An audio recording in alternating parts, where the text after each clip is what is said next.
Maraming photo na yan. Disclaimer, nung tungkol sa pelikula. Hindi, ano ba nang tawa? Oo, sandali. Since kasi, kanina kasi nasimulan ni Kelvin, di ba? Oo, yung nilinaw niya yung tungkol sa naging issue before. Medyo napaliwanag niya na mahaba. Si kasi, at inamin niya, bakit sa pagkakaintindi ko, parang makaramdam siya ng something kay Kira. Tama ba? Tama ba, Kelvin? Di ba parang sabi mo nga, normal lang naman na nabaramdaman mo yun bilang lalaki, bilang tao, di ba? Tama ba? Naramdaman ko po siya habang ginagawa namin. Yes. Opo. Oo. So mahaba yung instalasyon mo. Medyo maiksi yung kay Kira. So gusto kong malaman yung sa'yo ni Kira kasi nga nagkaroon ng issue sa inyo before.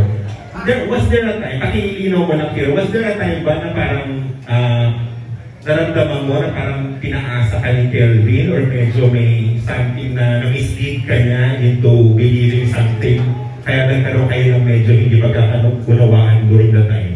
Right ko. Honestly, no. I don't believe na pinaasa ako ni Kelvin. I don't believe that that was ever his intention. Kasi he was just being truthful to his character, and like I said a while ago, things happen na hindi natin inaasahan. So no, I don't feel na pinaasa ako. But I'm sorry, ano ulit ang tanong? Medyo mahaba din yung tanong niya. Hindi, kasi ngayon, di ba nilinaw niya na yun, may naramdaman siya. Ikaw ba, Kira, meron ka ibang naramdaman during that time? Gaya ni Kelvin? Well, natanong niyo po yan kasi I'm sure nakita niyo naman yung mga screenshot, di ba? I'm sure you all saw that. And to be truthful din, I can't lie to you again. Meron konti. Siyempre, very charming naman si Kelvin, and like I said a while ago, the nature of our movie, it's a love story. We have to interact in such a way na nakaka-fall talaga. So, ayun po, I hope that answers your question. Nice. So, hindi, totoo naman yun.